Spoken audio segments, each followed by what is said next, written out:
Hi everyone, so I am back with another video. और इस video में हम लोग बात करेंगे what is the correct way of filling the OMR। So चलो बात करते हैं how I use to fill my OMR and I think that's a very good way of filling the OMR।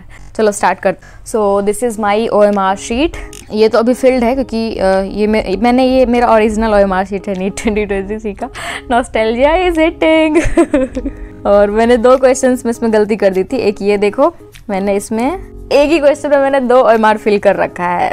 This was a blunder. एक question ये मैंने गलती करी थी और एक क्वेश्चन मैंने कोई गलती करी थी, तो मेरे को वो याद नहीं है। बट 2 क्वेश्चंस मेरे गलत हुए थे OMR भरने के चक्कर में। तो सोचो 634 से 624 तो ऐसे ही हो गया।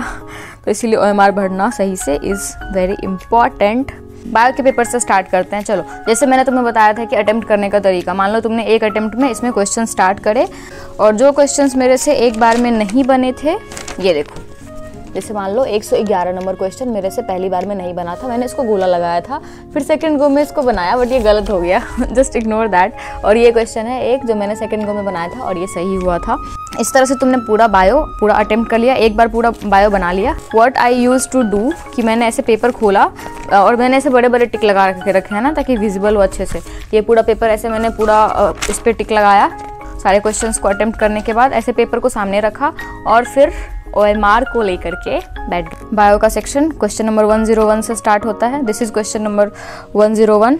मान लो मैंने क्वेश्चन नंबर 101 का वहाँ से मैंने देखा, एक बार में मैं 4 क्वेश्चंस करती थी। जैसे कि 101 से मैंने स्टार्ट किया तो CCDA, then CCDA, like that. इस तरह से मैंने 4 क्वेश्चन पे बस डॉट किया है, इतना कि मेरे को दिख जाए, ठीक है। उसके बाद 104 पे, और ऐसा ना हो कि बीच का क्वेश्चन कोई छूट जाए, तो मैंने फिर देखा 104 का A है ना, हाँ 104 का A है। फिर मैंने 105 से फिर 4 क्वेश्चंस देखे।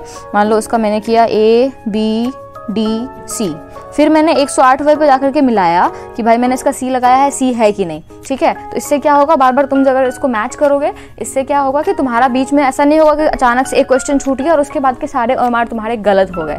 और तुमने इस तरह से पूरा डॉट लगा लिया पूरे बायो वाले पेपर में, जहाँ तक तुमने अटेम्प्ट किया था पूरा बायो, उसमें तुमने पूरा इस तरह से डॉट लगा लिया, ठीक है।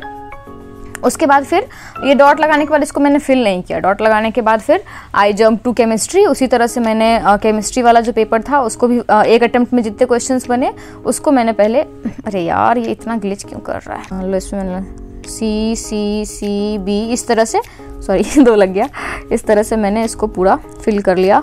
जो भी मैंने पेपर में लगाया है उसके अनुसार इसको मैंने ऐसे बड़े बड़े डॉट्स की तरह इसको मैंने फिल कर लिया, राइट।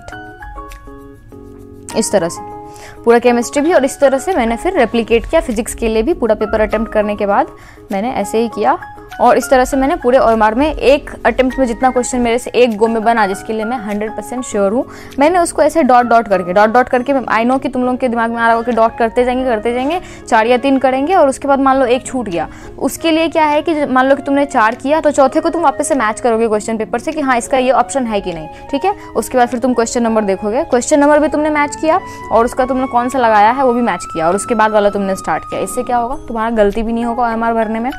ये हो गया। इस तरह से मैंने डॉट कर लिया और एक अटेम्प्ट में जितने क्वेश्चंस मेरे से बन गए पूरा पेपर का, केमिस्ट्री फिजिक्स और बायो, उसके बाद मैंने पेपर को बंद किया और इतने क्वेश्चंस को मैंने पहले बैठ करके फिल किया पूरे OMR को। चलो अब बात करते हैं कि OMR फिल कैसे करना है, राइट। चलो इसको जूम कर लेते हैं अच्छे तरीके से। देखो, मान लो तुमने इस क्वेश्चन में ऐसे डॉट कर रखा है, क्वेश्चन नंबर 4 इसको तुम्हें फिल करना है, राइट। इसको तुम क्या करोगे, सबसे पहले ये नहीं कि तुमने ऐसे बीच से भरना स्टार्ट किया, this is not the right way. I will tell you what's the right way. सबसे पहले तुम क्या करोगे, इसको तुम करोगे आउटलाइन।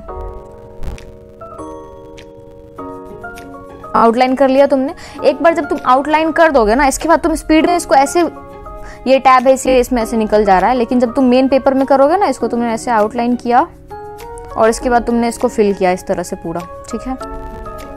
ये तुम देख लो, एक ये है। और तुम लोग कैसे करते हो, क्या बहुत लोग ऐसे करते हैं, ठीक है। ऐसे तुमने किया और इस तरह से क्या होता है ना कि इसमें से ऐसे करके बाहर आ जाता है। आई डोंट नो, इसको मशीन रीड कर लेता है जनरली, बस आई एम शेयरिंग द तरीका जो कि मैं यूज़ करती थी। इसे ऐसे बाहर आ जाता है। लेकिन अगर इसको तुम एक बार ऐसे आउटलाइन कर दोगे ना, उसके बाद अगर तुम इसको फिल करोगे, तुम कितने भी स्पीड में फिल करोगे ना, ये बाहर नहीं आएगा, क्योंकि ऑलरेडी वो जो है पेपर पे तुम जब पेन से चलाओगे तो फोर्स के कारण ना वो वाला पोर्शन ऑलरेडी डिमार्केट हो जाएगा, उसके अंदर तुम कितना भी स्पीड से OMR फिल करोगे वो बाहर नहीं आएगा। फर्स्ट अटेम्प्ट का जो सारा पेपर था, एक अटेम्प्ट में जितना तुम लोगों ने पेपर कवर किया था उसको OMR में ऐसे डॉट डॉट करके पूरे पेपर का फिर OMR को फिल कर लिया। आई डोंट नो कि शेप और बाहर निकलना मैटर करता है कि नहीं, बट वो एक अलग लेवल का सेटिस्फैक्शन देता है। मेरे को पहले लगता था ना कि OMR में अगर थोड़ा सा भी ऐसे बाहर निकल जाएगा ना तो उससे भी मार्क्स कटता है, बट ऐसा होता नहीं है रियल में, मशीन उसको रीड कर लेता है, राइट। ये है फर्स्ट क्वेश्चन, राइट। तो ये फर्स्ट क्वेश्चन को मैंने गोला लगाया था पहले, फर्स्ट अटेम्प्ट में मेरे से ये क्वेश्चन नहीं बना, सेकेंड अटेम्प्ट में मेरे से ये क्वेश्चन बन गया, ठीक है। मैंने इस क्वेश्चन को बनाया, यहाँ पे इसको टिक किया, उसके बाद इसके साथ मैं OMR को फिल करूँगी, उसके बाद मैं इसको टिक करूँगी, क्योंकि अगर मैंने इसको टिक कर दिया फिर सारे क्वेश्चन में टिक लगे हुए हैं, उससे लगेगा कि भाई मैं ये OMR भर चुकी हूँ, फिर कन्फ्यूजन हो जाएगा। तो तुम्हें क्या करना है, पहले ये गोला लगा हुआ था, इसमें तुमने पहले टिक किया, OMR निकाला और साथ में इसको भरा, फिर इसको टिक किया। समझ में आ रही है बात? क्योंकि थर्ड अटेम्प्ट में इससे गलतियां होने की चांसेस, गलतियां नहीं होंगी, तुम्हारा OMR छूट जाएगा। तो इस मिस्टेक को अवॉइड करने के लिए तुम क्या करोगे कि उस टाइम तुमने जो गोला लगा हुआ क्वेश्चन था उसको तुमने अटेम्प्ट किया, टिक किया, पहले OMR में फिल किया, फिर तुमने उसको मेन क्वेश्चन पे टिक किया कि दिस क्वेश्चन इज डन ना, इस पर अब मेरे को वापस नहीं आना है। So this was basically the तरीका that I use to do while my exam. NEET में भी मैंने ऐसे ही OMR फिल किया था और इसके बावजूद भी मेरे से गलतियाँ हुई थी। समझ में आ रही है बात? तो इसीलिए बहुत ज़्यादा कॉन्शियस रहना पड़ता है OMR को फिल करते वक्त, क्योंकि उसी पे तुम्हारा सारा रिजल्ट डिपेंड करता है। तो बहुत ध्यान से OMR भरना। अब ज़्यादा दिन बचे नहीं है एग्जाम्स में, पढ़ाई करो, रिवाइज करो, जितना तुमने पढ़ लिया है उसी को बार बार पढ़ो, मॉक टेस्ट दो, एनालाइज करो, वही सेम बात है। चलो ठीक है, इस वीडियो में इतना ही, मिलते हैं अगली वीडियो में। एंजॉय योर लाइफ, पढ़ते रहो, बाय बाय।